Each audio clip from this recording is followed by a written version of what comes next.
നമസ്കാരം. പാർലമെന്റിൽ പലതരം പ്രതിഷേധങ്ങൾ അരങ്ങേറിയിട്ടുണ്ട്.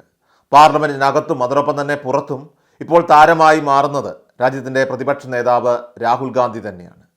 ഇപ്പോൾ BJPക്കും കേന്ദ്ര സർക്കാരിനുമെതിരെ രൂക്ഷ വിമർശനവുമായിട്ട് പ്രതിപക്ഷ നേതാവ് രാഹുൽ ഗാന്ധി പൊട്ടിത്തെറിക്കുന്ന കാഴ്ചയാണ് കഴിഞ്ഞ ദിവസങ്ങളിൽ കണ്ടത്. BJP രാജ്യത്തിൻ്റെ ഭരണഘടനയെ അംഗീകരിക്കുന്നില്ലെന്ന് വിമർശിച്ച അദ്ദേഹം ഇന്നും BJPയുടെ നിയമസംഹിത മനുസ്മൃതിയാണെന്നും കുറ്റപ്പെടുത്തുകയുണ്ടായി. ഭരണഘടന നിലവിൽ വന്നതിൻ്റെ 75ാം വാർഷിക ദിനത്തോടനുബന്ധിച്ച് ലോക്സഭയിൽ നടന്ന ചർച്ചയിൽ പങ്കെടുത്തുകൊണ്ട് സംസാരിക്കുകയായിരുന്നു രാഹുൽ ഗാന്ധി. മനുസ്മൃതിയും ഭരണഘടനയും തമ്മിലുള്ള വൈരുദ്ധ്യവും തൻ്റെ പ്രസംഗത്തിലൂടെ രാഹുൽ ഗാന്ധി ചൂണ്ടിക്കാട്ടി.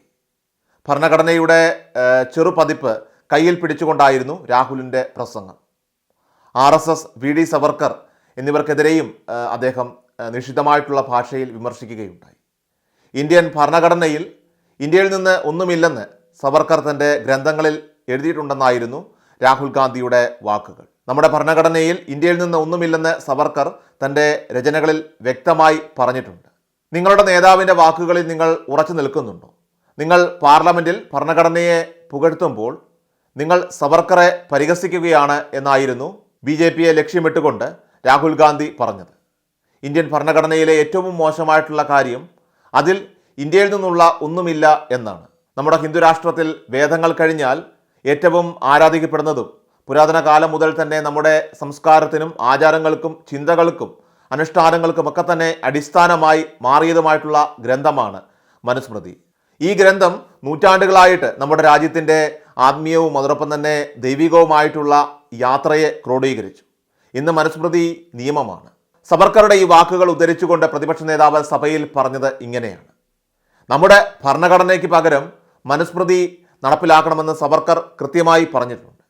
ഭരണഘടന തുറക്കുമ്പോൾ അംബേദ്കർ, മഹാത്മാഗാന്ധി, ജവഹർലാൽ നെഹ്റു എന്നിവരുടെ ശബ്ദവും ആശയങ്ങളും നമുക്ക് കേൾക്കാനാകും. ഭരണഘടന ഇന്ത്യയുടെ രേഖയാണ്. എന്നാൽ പുരാതന ഇന്ത്യയുടെ ആശയങ്ങൾ ഇല്ലാതെ അതൊരിക്കലും എഴുതപ്പെടില്ല. സവർക്കറെ വിമർശിച്ചാൽ തന്നെ കുറ്റക്കാരനാക്കുമെന്നും അദ്ദേഹം പറയുകയുണ്ടായി. അതേസമയം സവർക്കർക്കെതിരായിട്ടുള്ള പരാമർശത്തിൻ്റെ പേരിൽ കഴിഞ്ഞ ദിവസം രാഹുൽ ഗാന്ധിക്ക് ലക്നൗ കോടതി സമൻസ് അയച്ചിരുന്നു. 2025 ജനുവരി 10 കോടതിയിൽ നേരിട്ട് വിചാരണയ്ക്ക് ഹാജരാകണമെന്ന് ആവശ്യപ്പെട്ടാണ് സമൻസ്. ഇന്ത്യൻ ശിക്ഷാ നിയമത്തിലെ IPC 153A 505 വകുപ്പുകൾ പ്രകാരം മുൻ AICC അധ്യക്ഷനെതിരെ പ്രഥമദൃഷ്ടിയായ കേസ് നിലനിൽക്കുന്നതാണെന്ന് വ്യക്തമാക്കിക്കൊണ്ടാണ് നേരിട്ട് ഹാജരാകാൻ സമൻസ് അയച്ചത്. ഭാരത് ജോഡോ യാത്രയ്ക്കിടെ 2022 നവംബർ 17 മഹാരാഷ്ട്രയിലെ അക്കോലയിൽ നടത്തിയ വാർത്താ സമ്മേളനത്തിൽ വെച്ച് സവർക്കർക്കെതിരെ രാഹുൽ ഗാന്ധി വർഗീയ കലാപം പടർത്തുന്ന തരത്തിലുള്ള ഗുരുതരമായിട്ടുള്ള പരാമർശങ്ങൾ നടത്തിയെന്ന് കാട്ടിക്കൊണ്ടാണ് അഭിഭാഷകനായ നൃപേന്ദ്ര പാണ്ഡെയാണ് രാഹുൽ ഗാന്ധിക്കെതിരെ പരാതി കോടതിയിൽ നൽകിയത്. എല്ലാ ദിവസവും വാർത്തകൾക്കായി സബ്സ്ക്രൈബ് ചെയ്യുക, ഫോളോ ചെയ്യുക. വാർത്തകളുടെ നോട്ടിഫിക്കേഷനായി ബെൽ ഐക്കൺ എനേബിൾ ചെയ്യുക.